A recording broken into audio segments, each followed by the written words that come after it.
Today on Skeleton News with your host, Buddy Hollow.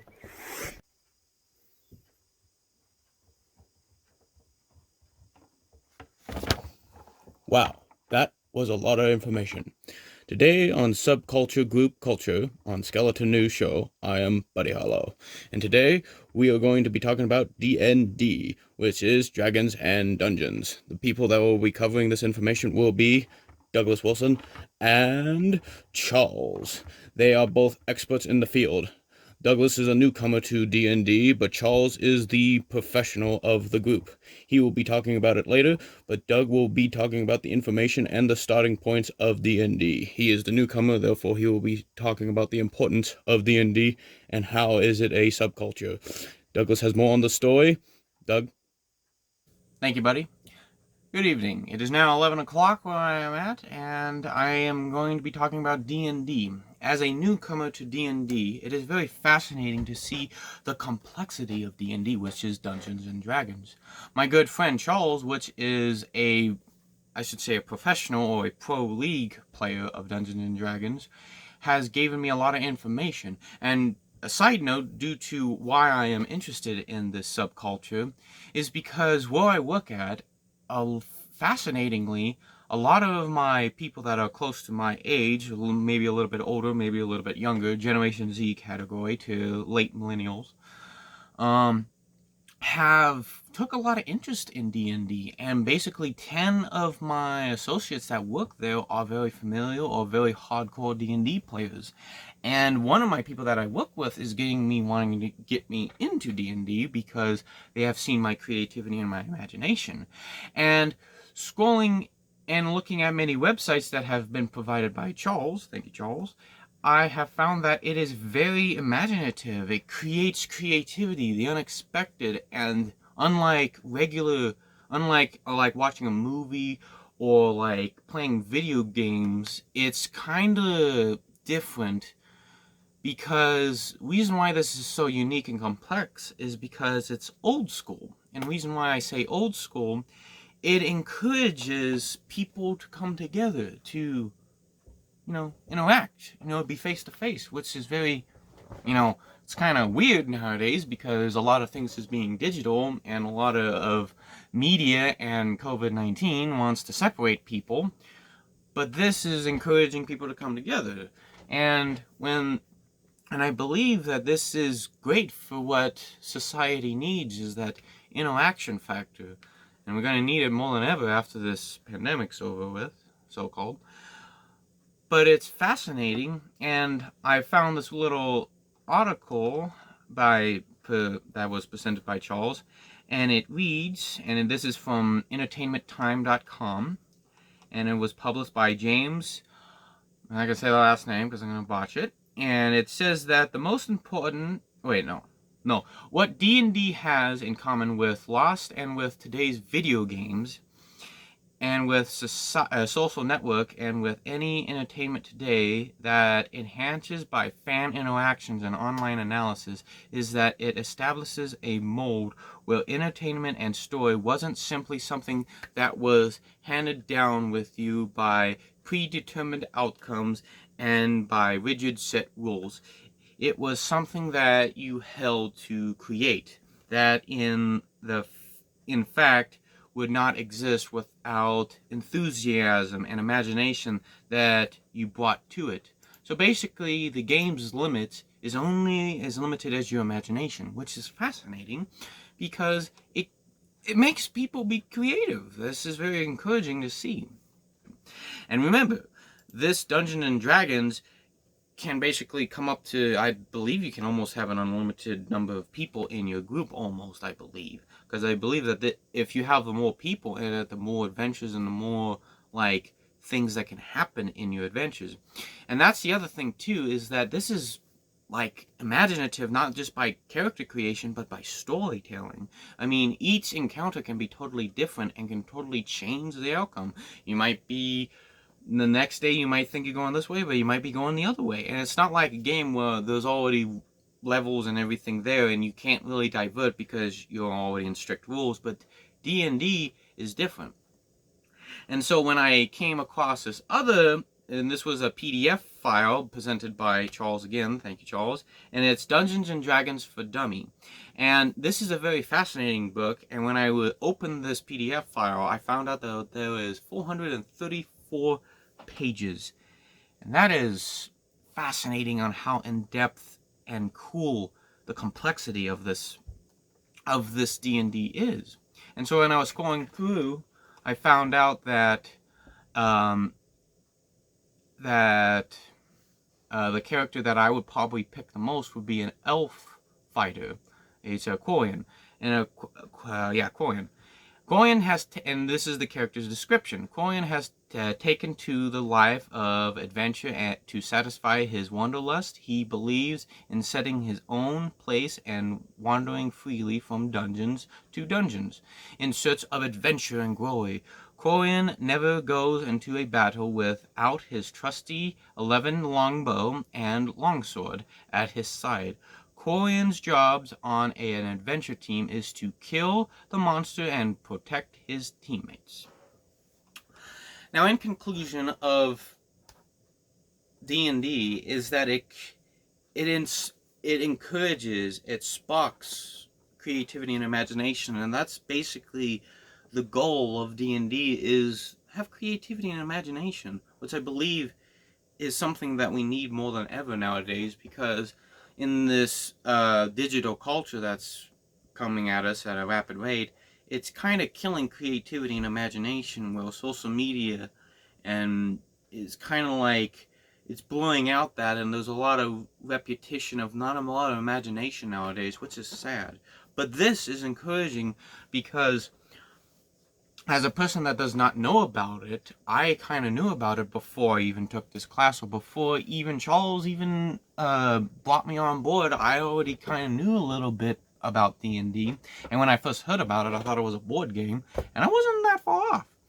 It's kind of more complex than just a board game. Even a board game has rules and, things, but as like limitations. But this is kind of like an imagination board. Well, you can go wherever you want to go and do whatever you want to do. You can be a renegade and you can go from the group, and then you can die off, not die off. The other teammates can die, and you can be a lonely person or whatever. But it's interesting on how D&D is, and it's fascinating. And now Charles will talk about the grand scale of it all, and we'll talk about the deep roots of how it is very creative and how it complex, like its complexity. And he will just finish up on a very good note on how the importance of D&D is for subculture and for people in that general. But for me, D&D, I believe, will be great for people because it creates imagination. Back to you, buddy. Thank you.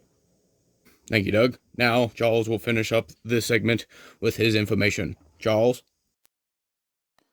Thanks, Doug and Buddy. So, a little bit of background. I own currently 17 of the hardbound books from D&D, probably 100 plus dice, several miniatures, map books, and I have a folder of PDF files on my computer holding over 3 gigs of data, just D&D books. D&D came out in the early 70s, I think 72-ish. There were 2 creators. I can never remember the name of the second one, but the primary one was Gary Gygax. Now, what makes this important is, I'm sure you've all heard about World of Warcraft.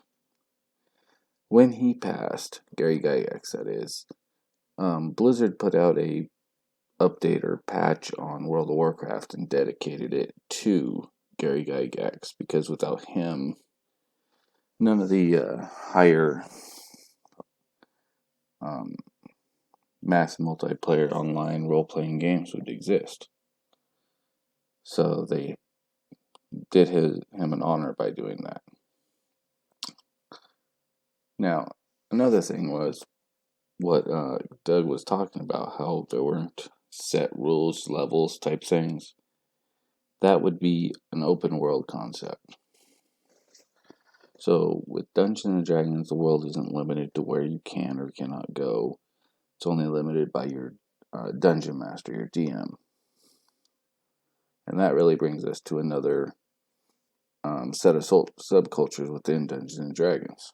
You have your PCs or player characters, you have your dungeon master or game master, storyteller, whatever you want to call them. And in like some groups like mine, what will happen is one person will play DM for a while, 2, 3, 4 settings, and then we'll switch and let someone else go. Now, can that be harder or easier? Just depends on the group. I do know, according to one of the Ren Fair sites, there is a Renaissance fair back in Pennsylvania that does a 5-day adventure of Dungeons and Dragons where people would dress up as their characters and go to the fair to have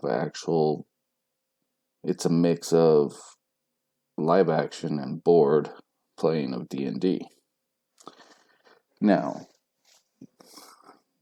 the Renaissance Fair in itself is kind of like a subculture of D&D, although it did come out a few years prior to Dungeons and Dragons, and it's been going on just as long. But if you look at the costumes and the way people dress during the Renaissance fairs, it's basically a huge Dungeons and Dragons get together. Now there are several of these that go up throughout the country that are just D&D based, and then they have the tournaments. There are some massive Dungeons and Dragons tournaments that set up every year, every few years. And what will happen at those is if you survive, because you can't really win because it's a continuing game forever pretty much. If you survive, your character is given a limited edition item from the people who hosted or created the event for the tournament. Now, when D&D started, it was created by TSR. That's who published it. It was bought out when Gary Gygax passed. His wife sold it to Wizards of the Coast. So now we're on like the 5th or 6th generation D&D now. Don't care for it that high. Most of my books are either 3.5 or 2nd edition. Everything else above that I can revert back to where we're at. It's just a little bit more work. Now, to talk about the subculture of D&D itself, if you look at your Renaissance fairs, there's a lot of actual D&D that's played online. They'll do like Zoom meetings, Skype, things like that. And what will happen is the DM will have you roll, and they have a dice roller. So everybody's sitting around talking and using a dice roller to see what was going on, and they could even animate it. I've seen these have up to 40, 50 people involved. There really isn't any limit on the size of a group, except for the imagination or the work the DM really wants to put into it. Because if you have 50 or 60 people, your battles are going to be epic. And like Doug said, it's all about imagination. I mean, if you get a really good DM, you can play a game every day for a year and still not get tired of what he's doing. Get a bad DM, it doesn't take too long. Lucky for me, my uncle was a really good DM, and he's the one that taught me how to play. And I started playing when I was 7, and I've been playing off and on ever since. We were both, when they really came out with 3rd edition from 2nd, we didn't like it. Then they came out with 3.5, which was a good idea because it went back, took all the good stuff from 2nd, all the good stuff from 3rd, and combined them. Now here's the thing that probably makes Dungeons and Dragons really unique compared to just about any other board game out there.